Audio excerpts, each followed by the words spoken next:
If this is the first time you're listening to the Wealthy Wednesday show, please remember to subscribe and click on the like button.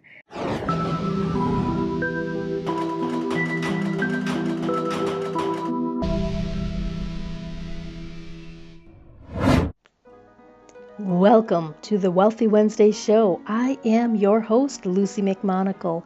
Women are recreating the rules for business, leadership, money, and they are changing the world in the process. Each week, join me for empowering messages and interviews that will inspire, motivate, and transform you. Giving a special shout out to Gordon Weary for creating the custom music that you are listening to now. Now, let's get started.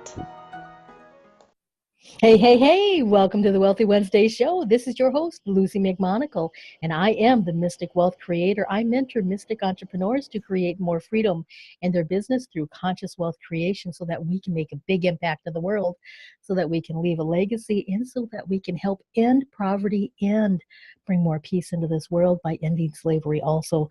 Today we have an incredible, awesome, fabulous guest. His name is Corey Poirier, who is a multi-time TEDx speaker. He is also the host of the top-rated Conversations with Passion radio show. He's the founder of the speaking program, and he was also featured on multiple television specials and columnists with Entrepreneurs and Forbes. So Corey, you have interviewed over 4,000 of the world's top leaders and experts. I'm going to let you explain a little bit about yourself and how did you get to that venture that you did such an incredible feat? So, first of all, in terms of, I guess, my backstory, and I say this just in relation to how the interview started and why. Mhm. I grew up in a small town, and I always felt like I was hopefully meant to achieve certain things and maybe hit certain things on my sort of my list, if you will, not a bucket list, but the list of achievements that I had set out for myself. Mhm. And I also felt, because I was in a small town, that I was limited. So I thought, is this possible? And so what happened was I went through this entrepreneurial program. And at the end of the program, the idea was we could get seed money, but we had to have a business. Mhm. And so for me, I ultimately decided that maybe a good business would be to launch a business publication, so like Success Magazine, where I Mhm. would interview high achievers and local high achievers and share their story with the rest of the community. So that was when I was about 18 or 19. And really, I'd love to say that it was this great big vision, but it was literally because we were at the end of this program. We had come up with an idea that was going to be way too much money. And so we had 2 weeks to come up with a new idea that you could launch in 2 weeks. So we switched over to this business publication. And so we did launch. I ran it for about a year. And I was interviewing a lot of local business owners. But again, I'm born on an island, so, surrounded by water. So I thought, this is as far as I can sort of go. And then what happened was, whenever I hit a certain age, close to 20, I decided it was time to get out of the typecasting, leave the small community, and move across the country. And I took a position with a Fortune 500 company. And that sort of started my journey in terms of going down this path to get into speaking and to get into all these other things I ended up doing. But the interviewing, it had started then. I planted the seed. And then a bunch of years later, I kind of decided, you know what, I never closed the door properly on that publication. So Mhm. here's my one opportunity to do it right. And so I relaunched a similar publication. And this time I went after high achievers from across basically North America.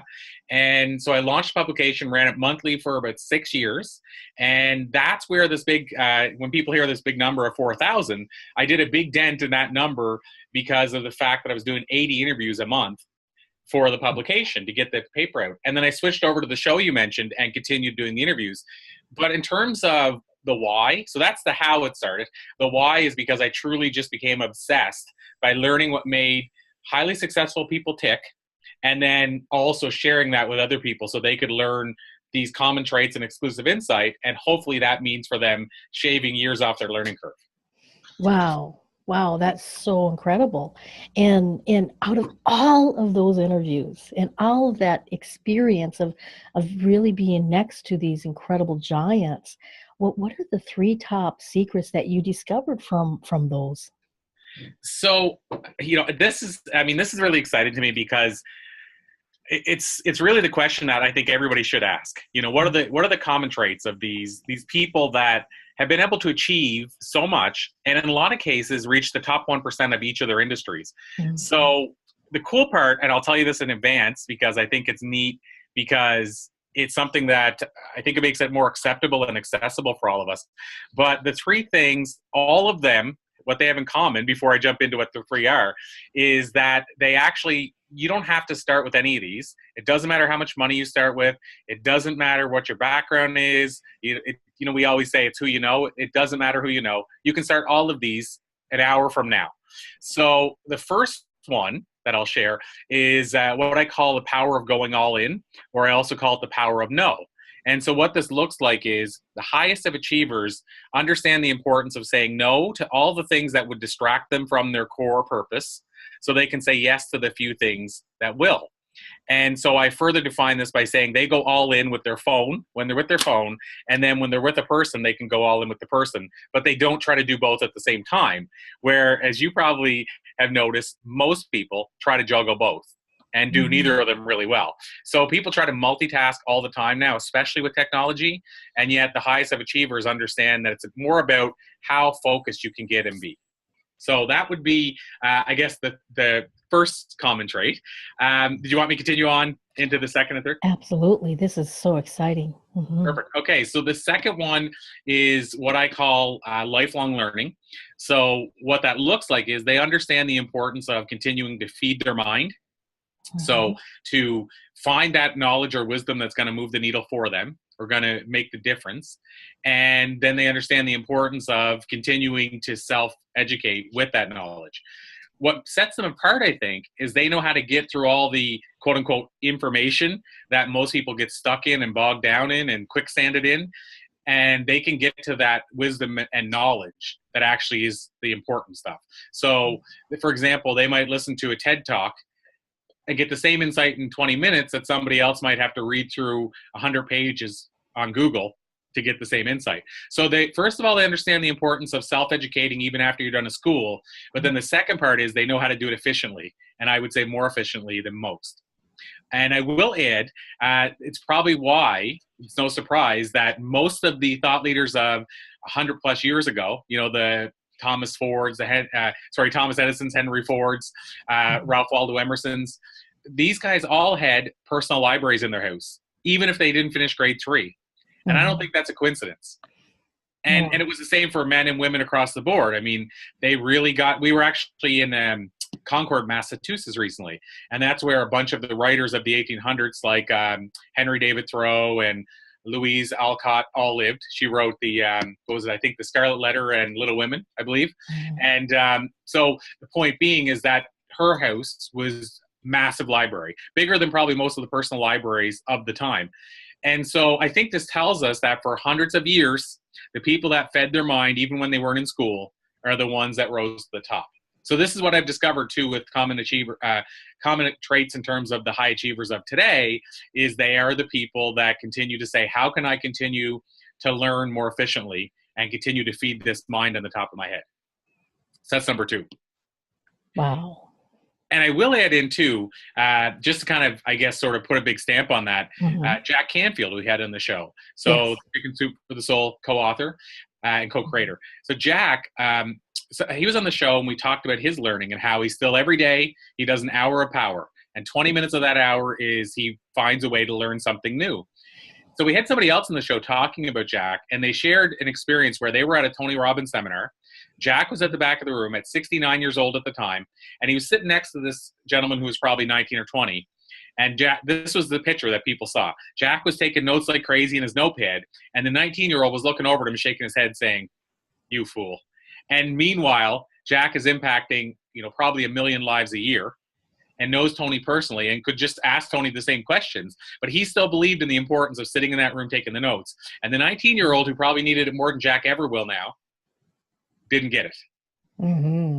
So to me, there's a powerful message of the fact that the true thought leaders will always get the importance of continuing to learn.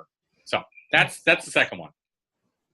The third one, and then we can dive into any of these you want as well, but the third one is and this is the one that's the most common. So I work backwards so that I give you the biggest one last.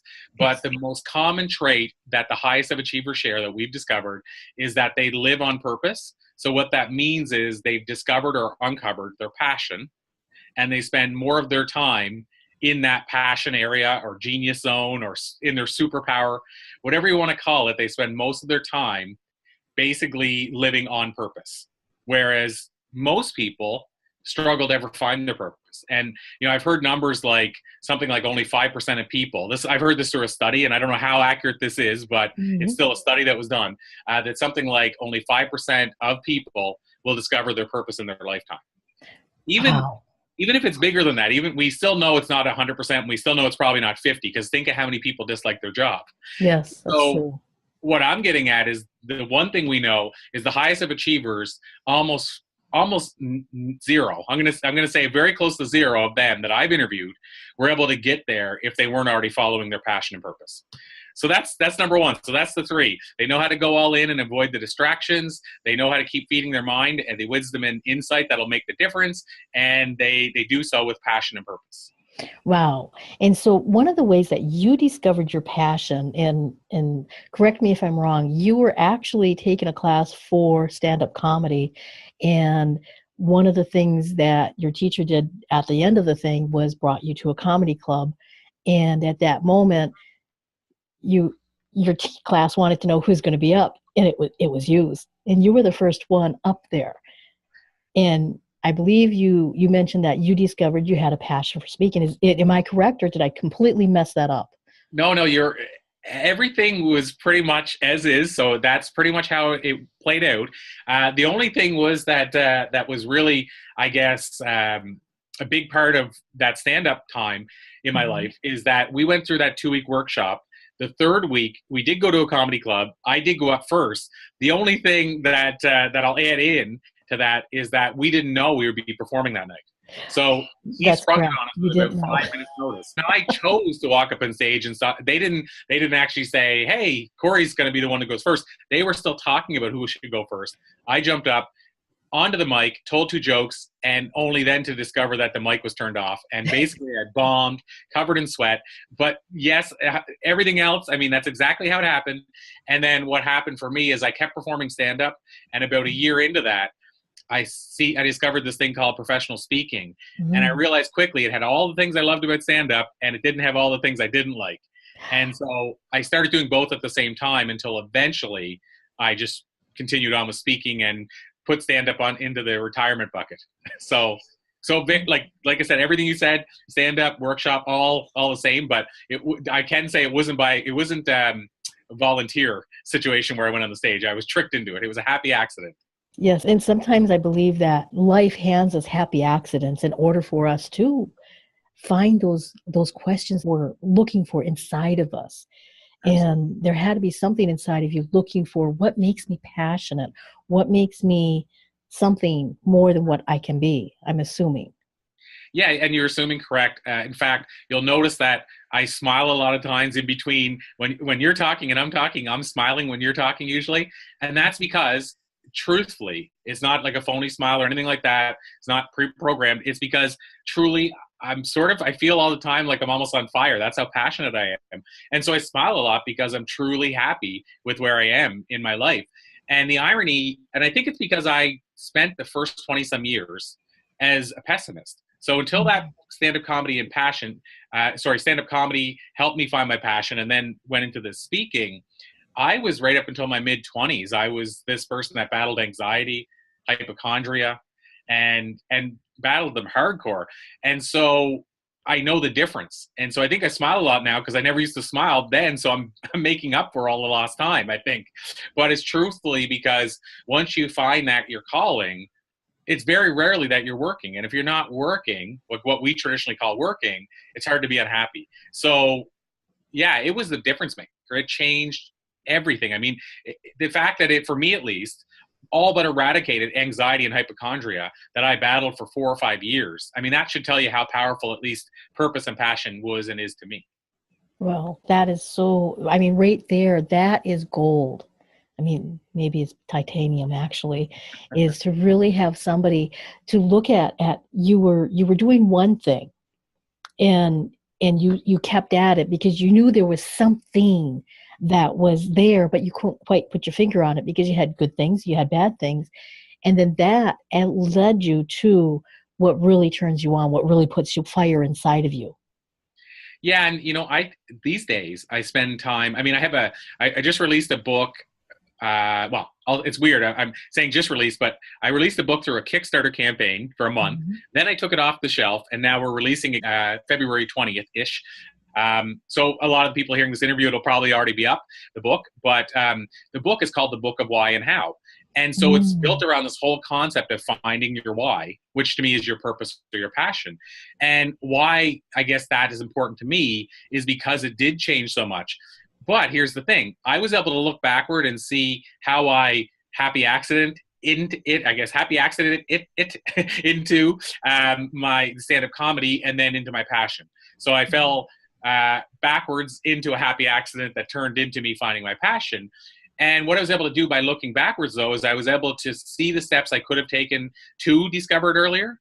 And that's really a big part of what built the first part of this book, is that me wanting to teach other people how to find it without having to, as you said, go into one area and then maybe it's not it and then go into another area. I wanted to help people find it earlier because I know how powerful it can be.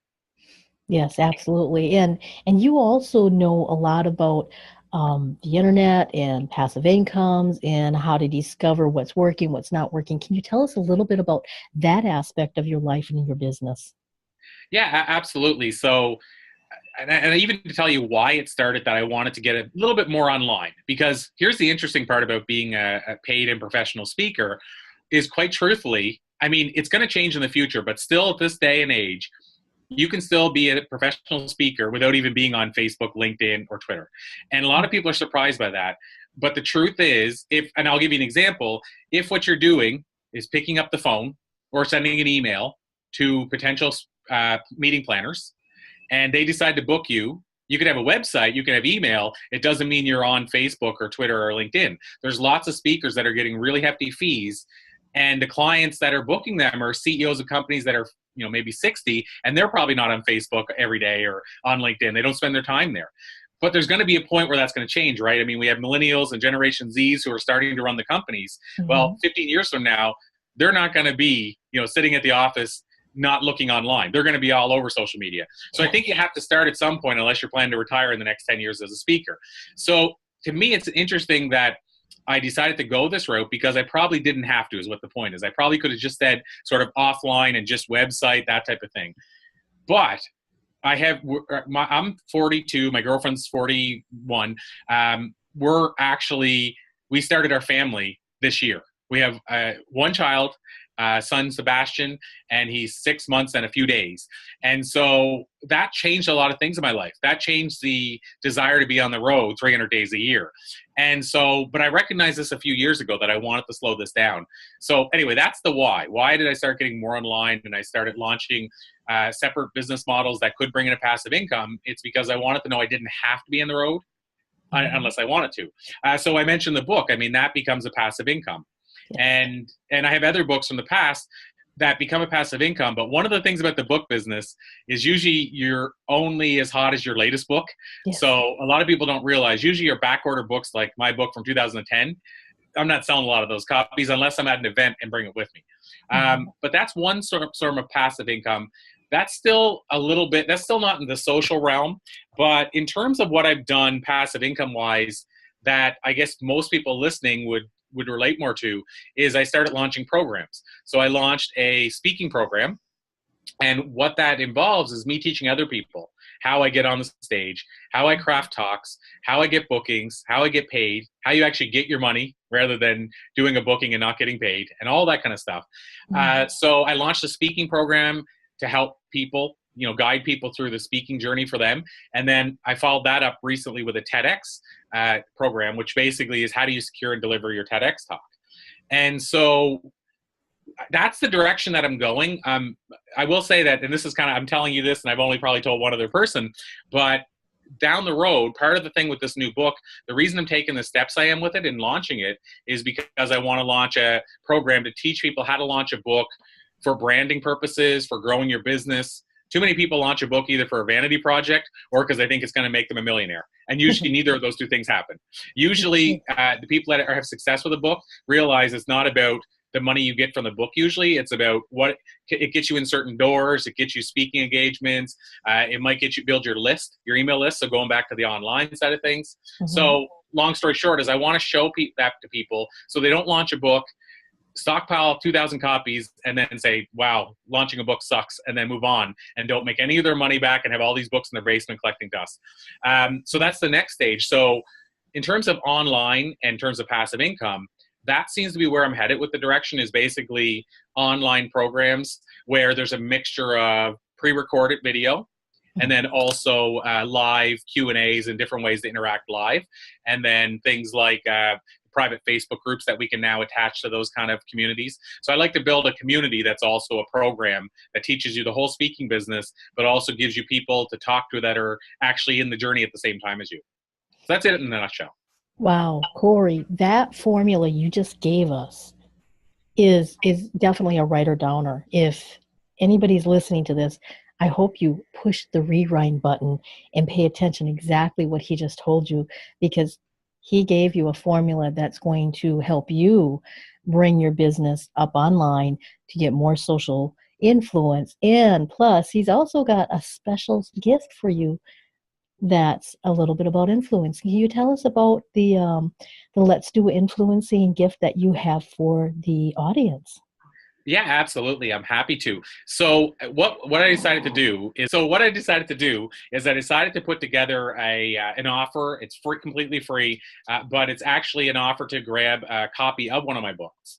And so it's a previous book I had mentioned. It's actually not that old. It's only, I think, a year and a half, 2 years old. So that's still a current book in my mind. It's called Enlightened. And that book, the idea is how do you live a more meaningful, professional and personal life. And so I decided to put that together for free so that viewers and listeners, if you want to go grab your copy right now, it's a pretty easy website, letsdoinfluencing.com. And you sign up there and you can grab a free copy of the book. And the cool part is you join our tribe when you sign up to get the book, because that's the only way I can deliver it to you. But I always say to people, you know what, but if you join the tribe and you just want the book for free, you can always opt out 2 seconds later. But the key thing is, if you go there, you can get yourself a free book. And we're not talking like a 10-page ebook. We're talking like a 150-page book with, I think we have close to 100 quotes by some of the world's top thought leaders, just as the bonus section of the book. So that's the free gift. Wow, Corey, you are so incredibly generous with your knowledge, with your abilities in this free book for the individuals. And I would love to have you back on the show again. But right now we're coming up to time to say our farewells. So yeah, it always goes by quick. It does. And I mean, I'm passionate about this too. So I don't watch the clock. So it's, the time just flies by and it helps. I mean, you make it easy. So you've made this easy for me today. So then I don't watch the time at all either. So it's, so it disappears quickly. It does. Is there any last tips you'd like to leave our audience before we say farewell for today? So, I mean, obviously I talked about finding your purpose. So if somebody hasn't found your purpose, whether you find it, with the help of me or somebody else, or on your own, you need to find your purpose. I mean, that's the first starting point for everybody, I think.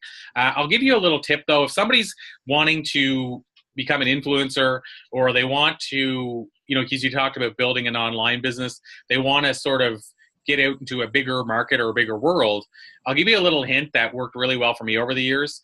And what that hint is to get on the radar of other influencers. What you can do with today's technology and today's social world is you can actually go and start sharing stuff by your favorite influencers. So you can go on their Twitter handle and share something. You can go on their Facebook and share something. But if you want to take that to another level, if they have a book out or a video or something like that, let's say a book, we'll use that example, you can go and grab their book and start taking excerpts from their book. Maybe it's just a short quote, and share it and say, oh my God, you got to check out Corey's new book. You'll love this quote. And if you do that enough times, I don't care who the influencer is, if they're managing their own social accounts, even if they have 1 million followers, if they see that only one person is sharing their stuff from their book like crazy, sharing their tweets and sending everything out and saying, you got to check out so-and-so, he or she's amazing, that person's going to take notice. So what I would say, if you want to get on the radar of influencers, regardless if they have 1 million followers or they have 200, the best way to do that, in my opinion, is to give value. And what's cool about today is you can give value without a whole lot of work. You can literally go on and say, they're already putting the content up. All I have to do is share it. And if you do that enough for an individual, they're going to take notice and they're going to want to pay it back. And they're actually probably going to feel guilty if they don't single you out or pay it back somehow. Wow. Wow. That secret is worth millions right there. So thank you, Corey, for giving so generously to the audience of the Wealthy Wednesday show. This show is designed to empower the entrepreneurs who are creating a movement, who are creating influence, who are wanting to make this world a better place. And you are definitely one of those influencers. So thank you again. And I want to thank my audience. Thank you for listening to the Wealthy Wednesday show. If you have any questions, if you have any comments, please make sure you let me know. And if you have somebody special that you would like me to interview on this show, let me know and I will look them up and I will ask them to be on the show. So until next time, abundant blessings. Are you ready to change your money flow? Would you like to get beyond the 6 figures that you keep bumping up against? Well, let me tell you, my book, Magical Money Manifestations, is going to help you create money manifestations on autopilot so that you will have more money, more freedom, and more joy in your life. Go to magicalmoneymanifestations.com to find out more information. Thank you for listening to the Wealthy Wednesday show. This is your host, Lucy McMonagle. I am the Mystic Wealth Creator, a mentor for conscious women entrepreneurs, helping them create more freedom in their business through conscious wealth creation. I would love to extend to you a free gift. And all you need to do is go to my website at lucymcmonagle.com. That's LucyMcmonagle.com to get your free gift. So until next time, abundant blessings.